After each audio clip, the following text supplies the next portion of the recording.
Hello, this is Matthew Mount. Welcome to the 4th episode of the Lord Nailith. That's right. Here in the chapel, we're talking to you about one of the most awesome topics that can be discussed, namely the subject of priesthood and how exactly God manages to keep it all in check. And so here today, I'm going to start off with Exodus chapter 32, talking about the golden calf. That's right. So let us turn to our most holy Bible, Exodus chapter 32. That's right. Let us read. When the people saw that Moses was so long in coming down from the mountain, they gathered around Aaron and said, "Come, make us gods who will go before us. As for this fellow Moses who brought us up out of Egypt, we don't know what has happened to him." Aaron answered them, "Take off the gold earrings that your wives, your sons, and your daughters are wearing, and bring them to me."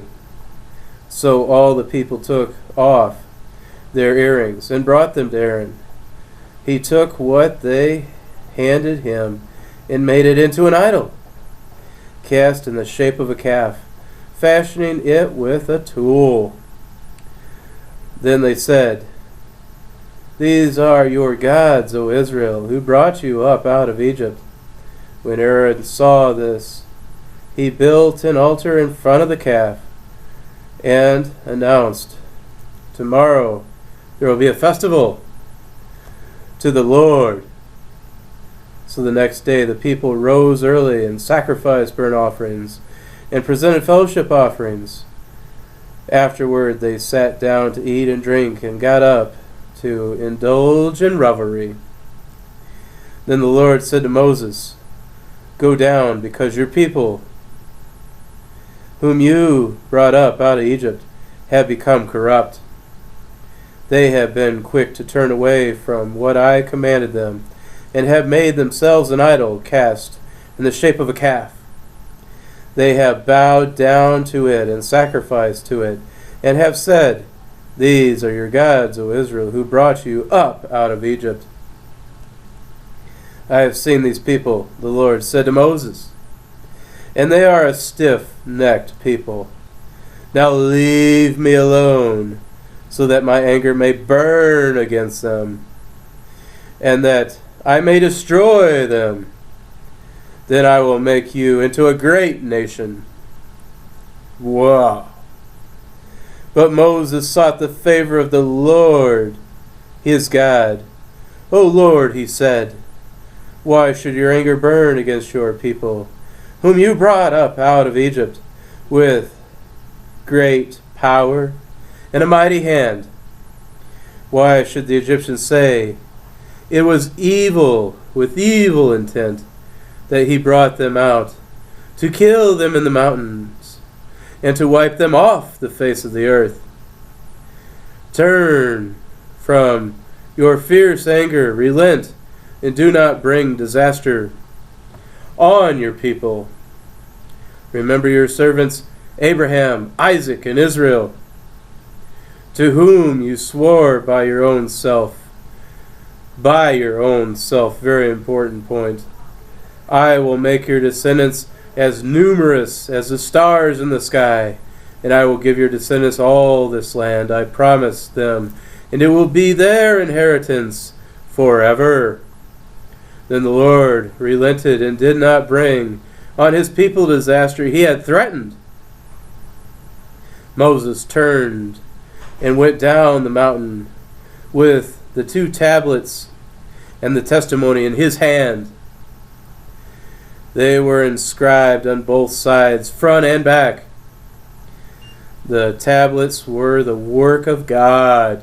Very important, the work of God. The writing was the writing of God. That's right.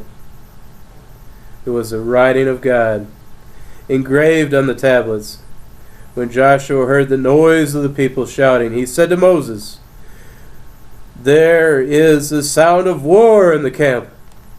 Moses replied, "It is not the sound of victory. It is the sound of defeat. It is the sound of singing that I hear."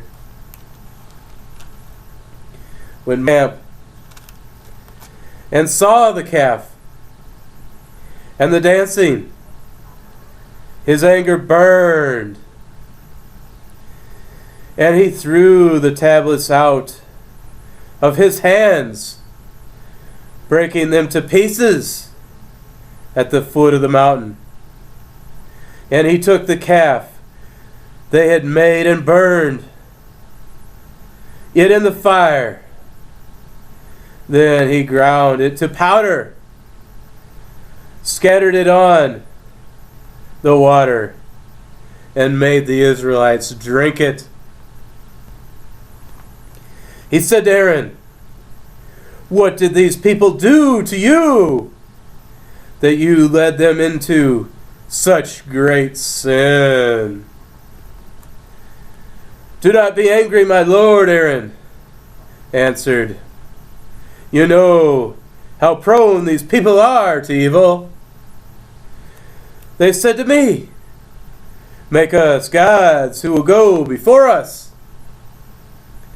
As for this fellow Moses who brought us up out of Egypt, we don't know what happened to him." So I told them, whoever has any gold jewelry, take it off." Then they gave me the gold, and I threw it into the fire. And out came this calf. Moses saw that the people were running wild, and that Aaron had let them get out of control, and so became a laughingstock to their enemies. Oh no. So he stood at the entrance to the camp and said, "Whoever is of the Lord, come to me." And all the Levites rallied around him. Then he said to them, "This is what the Lord, the God of Israel, says. Each man strap a sword to his side. Go back and forth through the camp, from one end to the other, each killing his brother and friend and neighbors." The Levites did as Moses commanded, and in that day about 3,000 of the people died. Then Moses said, "You have been set apart to the Lord today, for you were against your own sons and brothers, and he has blessed you this day." The next day Moses said to the people, "You have committed a great sin," if they didn't know it already. "But now I will go to the Lord. Perhaps I can make atonement for your sin." So Moses went back to the Lord and said, "Oh, what a great sin these people have committed. They have made themselves gods of gold. But now, please forgive their sin. But if not, then blot me out of the book you have written." The Lord replied to Moses, "Whoever has sinned against me, I will blot out of my book. Now go, lead the people to the place I spoke of, and my angel will go before you. However, when the time comes for me to punish, I will punish them." That's right, for their sin. And the Lord struck the people with a plague because of what they did with the calf Aaron had made. Wow. Let me tell you what. This right here shows us some very important truths. Some very important truths regarding priesthood. It tells us, quite frankly, first of all, that Moses, being of a high priestly line, what made him that? Is that he went before the Lord. He said, you know what? He said, because the Lord said to Moses, the Lord said, let me establish my covenant through you. And Moses said, oh Lord, sort of have mercy on these people kind of thing. You know what I'm saying? And, that intercession, that one act of intercession, that one act of trying to help out the whole nation, at his own expense.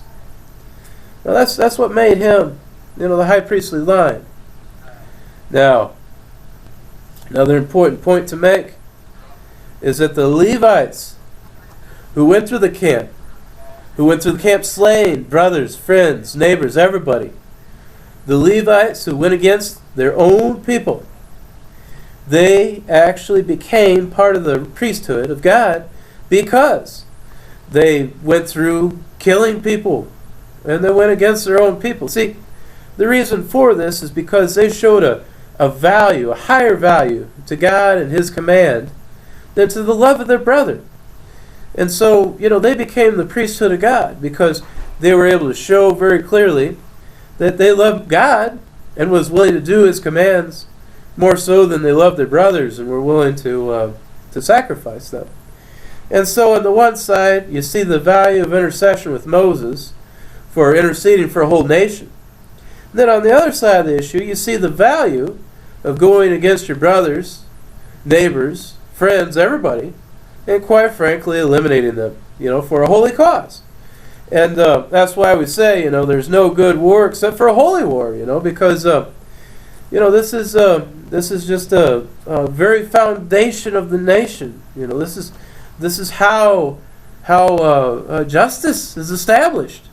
Quite frankly, is from the very value of the divine law being appraised and found to be worth more than anything else. Being worth more than the friend's life, the neighbor's life, the brother's life even. And so, we might want to look at this very closely in Christianity today because, obviously we don't necessarily have state religion and it would be perhaps wrong to impose a justice system, in a nation that already has a justice system.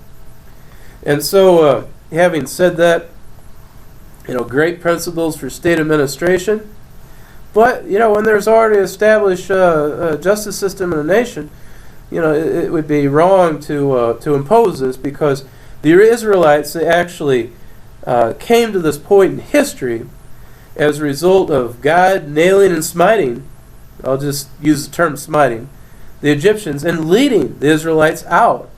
And so this was not an act of overthrow or anything like that.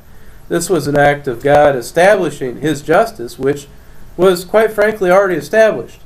It was sort of a reestablishment of what already existed. And so we have to look at this very, very carefully. But one of the things in Christianity that we can note from this that's very applicable is that today, instead of killing the brother, the friend, the relatives, whatever, neighbors, instead we just put them out of communion, because it is equivalent, it's more of like a spiritual death, as opposed to a physical death.